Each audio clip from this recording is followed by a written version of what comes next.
نضيف. شوفوا هذيك لاكريم من الداخل كيفاش كتجي. هو من الاحسن نخليوها حتى تذوب مزيان. هاد نقطعوها باش مكتبقاش تهرس معنا.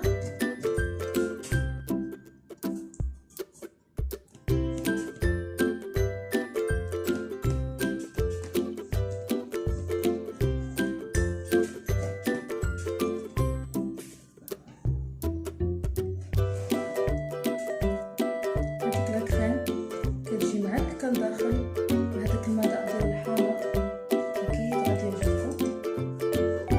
وكتجي هذيك لاباط مقرمشه كما كتشوفوا بهذا الشكل هذا.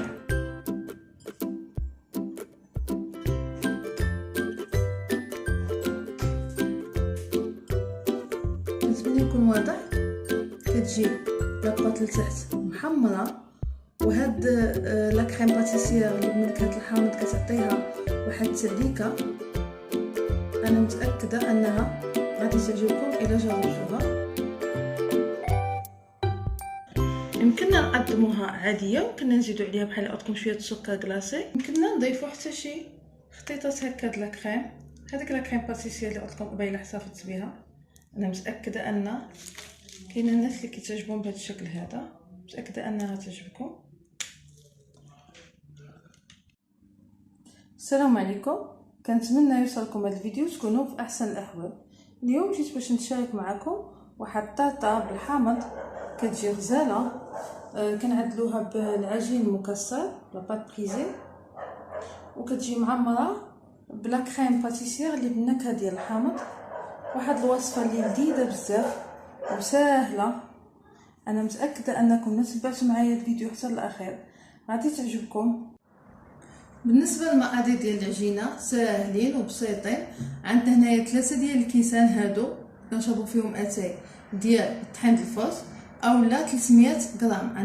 عندي هنا واحد قبيصه الملحه، خماره ديال 8 غرام، قشره ديال نص حامضه محكوكه. هنا عندي نص كاس ديال الزبده دايبه، هنا كاس لاروب ديال سنيده اولا 100 غرام سنيده، هنا عندي 2 بيضات. نقدر نحتاجهم كاملين ونقدر نحتاج غير وحده لان كنبدا نجمع بهم العجينه في الاخير. صافي هادو هما المقادير اللي غنحتاج من هاد العجينه. اول حاجه كناخذ الطحين هو الاول،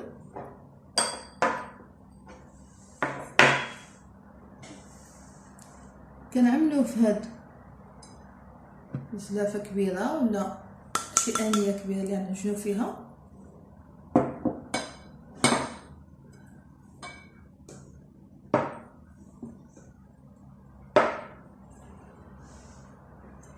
وكنضيفوا المواد جافه خميره 8 غرام، شويه د الملحه،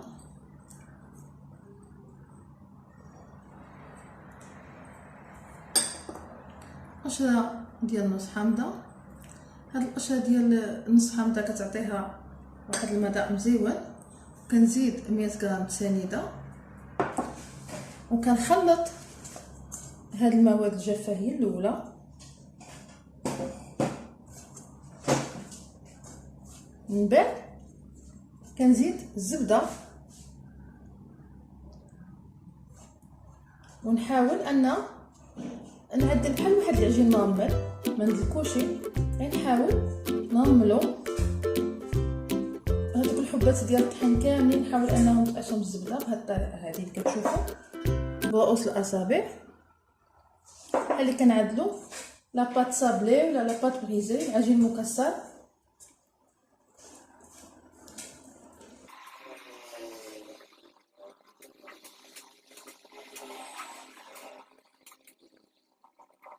صافي فاش كنشوف ان هاد العجين اولا هاد الطحين رجع نورمال، كنضيف له البيضه الاولى،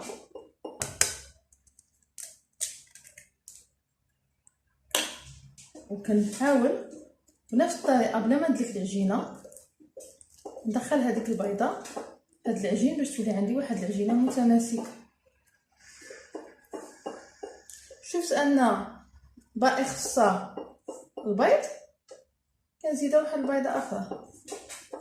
خصني تجيني واحد العجينه لينه وسهله في الخدمه. نزيد بيضه بداخله. هاد البيض اللي عندي انا صغير، من حجم صغير.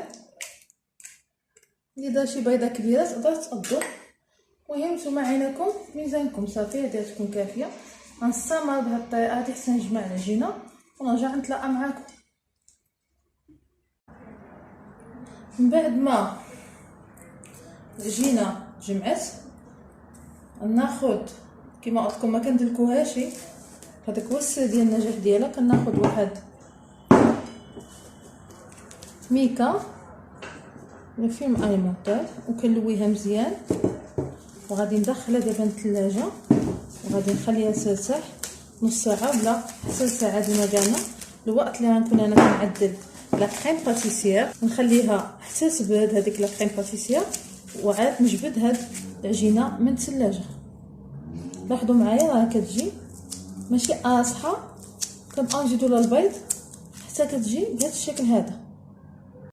باش نعدو لا كريم باتيسير غنعملو معاها نص طود الحليب بارد ومغليش، 3 معالق كبار مايزينا، 3 معالق كبار ديال سنيده، معلقه الزبده متوسطه. من الاحسن تكون الزبده اللي كناكلوها باش تعطينا مذاق مزيون، نص حامضه محكوكه، هذيك الحامضه اللي خدينا قبيله النص القشره ديالها، النص اخر هو هذا، وعصرناها عصير حامضه كامله. هنا عندي واحد البيضه عزلت الصفار على البيض، هاد الصفار غادي نعملو في لاكريم باتيسير وهاد البيض غنحتفظ به حتى ندهن به ان شاء الله الطاطا ديالي فاش تكون غتدخل الفران. بالنسبه للطريقه سهله، كنعملو المكونات كامله تقريبا، كنخليو غير داك العصير الحامض والزبده، غادي نزيدوها حتى الاخير باش ديك الزبده هي اللي كتعطيها اللمعان هاد الكريمه. والعصير الحامض الا زدناه مع الحليب يقدر يخسر.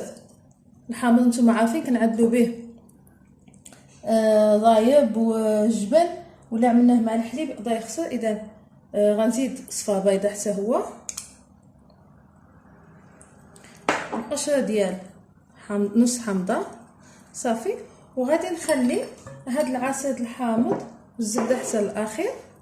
طريقه الكريم باتيسير معروفه. غادي نحرك هاد الخليط هنا مزيان ومن بعد تنشوفو تخلط عاد نرجعو على البوطه. غير غادي يبدا يعاد، غير نشوفو بدا يعاد نزلو من على البوطه. من بعد ما نزلت هذيك الكريمه من على البوطه زدت لها ديك المعلقه الزبده العصير الحامض. هذيك اللقطه ما تصورتليش، صحابي كنصور ولكن ما صورتش. شوف كيفاش كترجع، واحد ريحه الحامض كتجي منها غزاله وكتعطي واحد اللمعان. دابا غناخذ واحد الزلافه غادي نخويها فيها باش غنعملها تبرد، نخليها تبرد شويه على برا ومن بعد نعملها في الثلاجه حيت خصني نخدم بها وهي تكون بردت شي حاجه. دابا ضروري نعملو على الكريم باتيسير فاش تكون غنحطوها تبرد واحد ميكا ولا شي فيلم اليمونتير يجي كيقيس هذيك الكريمه. ما نخليوش الفراغ، لان الا خلينا الفراغ غادي تعمل واحد القشره وهذاك الوجه كامل غادي يضيع بهذا الشكل هذا. نلصقوه مزيان هنا وما نخليو حتى شي حاجه عريانه منه صافي. دابا نخليها تبرد شويه على برا عاد نعملها في الثلاجه ونخليها حتى تبرد باش نخدم بها مع ديك العجينه اللي عندي حتى هي في الثلاجه كترتاح. من بعد ما رتاحت عندي هاد العجينه في الثلاجه كنعمل الفران يسخن على 180 درجه، كنشعلو من فوق ومن تحت. كناخذ واحد الليمون اللي عنده هاد التحسين ديالو كيتحيد من الاحسن باش يجيني ساهل في الخدمه. كناخذ هاد العجينه هادي وضروري خصني نطلقها بالمدلك باش نلبسها هذاك الليمون.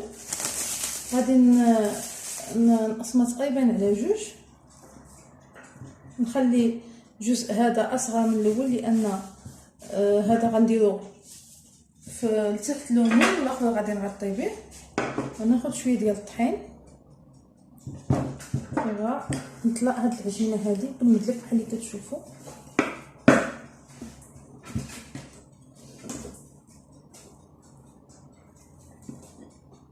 صافي غنطلق هاد العجينه حتى تسرح عندي مزيان ونرجع نتلاقى معكم. من بعد ما طلقنا هاد العجينه هكا، الا شفتوها غتعذبكم، من الاحسن نعملوا واحد وراء المطبخ. وراء المطبخ كيعاوننا بزاف، ما كتبقاش يتقطع معنا، حتى لا تقطعت كيسهل علينا اننا نلبسوها في هاد الامور. صافي انا ما عملتش وراء المطبخ، واخا تهرس معنا شويه ماشي مشكل. صافي غادي ندوز بهذا الشكل هذا، غنحاول نلبسها لهاد اللومول هذا.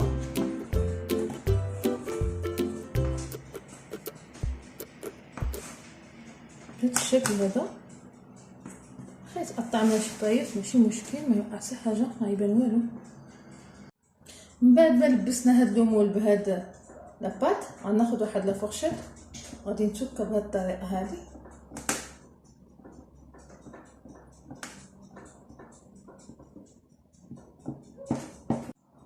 ها هي الكريمه ديالنا بردت مزيان، ما تكونش عليها لا قشا لا والو، لان عملنا عليها هاد الميكا.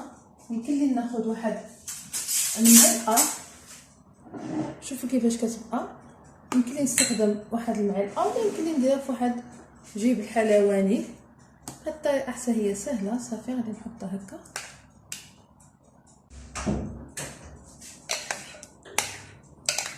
يمكننا نحتفظوا بواحد شويه الا بغينا نزينوا بها في الاخر، ما بغيناش نكبوها كامله. صافي بهاد الطريقه هذه الصامه حتى نقادت هاد الكميه اللي عندي.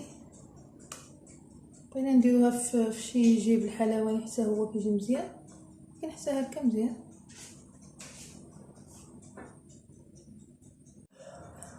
كناخذ واحد الكميه ديال الطحين، نحاول نعدل واحد الشكل دائري دائما بانواش الطحين باش ما تلصقش تعذبني. بهذا الشكل هذا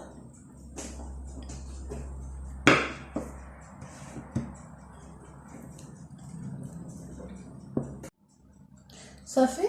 من بعد ما طلقت هاد العجينه غادي ناخذ هذا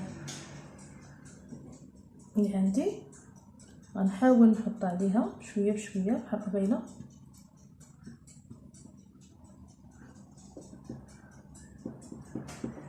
بهذا الشكل هذا. الطوفه اللي زايدين غنحيدوهم ونرجعوهم لجهه اخرى حتى نقادت هاد العجينه تماما. بهذا الشكل هذا اللي كتشوفوا.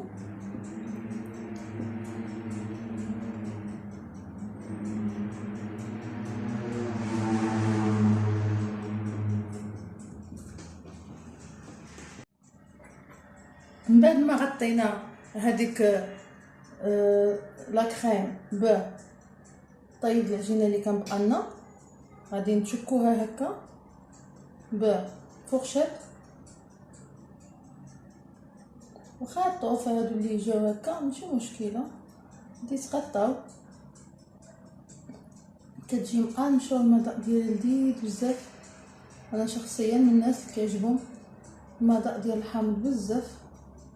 اي واحد كيعجبو هكا شي حاجه خفيفه والمذاق ديال الحامض، انا متاكده انه غادي تعجبو هاد الوصفه هذه. غنبرك شويه على هاد الجناب هادو. ودابا غناخذ هذاك بياض البيض اللي كنت خليته قبيله، وغادي ندهنه مزيان، حيت هذا البياض البيض هو فين هو اللي غيلصق لي هذاك اللوز ايفيلي اللي غيغطي لي نيت هاد العيوب اللي عندي في الحلوى. هو اللي عملنا نفس الصراحه هذاك وراء المطبخ ما كتقطعش بزاف. انا كنت شويه مزروبه. صافي كندهنوها مزيان. هاد بيض البيض كيعطيها حتى شويه ديال البريو، ندهنو حتى الجوانب.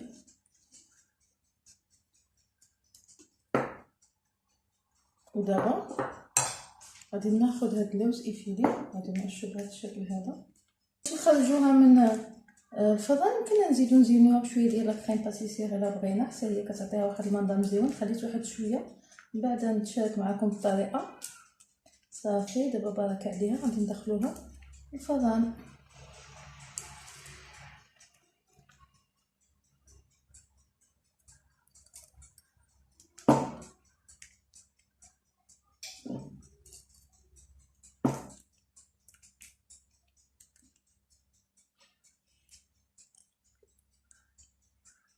هذا هو الشكل النهائي ديال الطاطا ديالنا من بعد ما وجدت.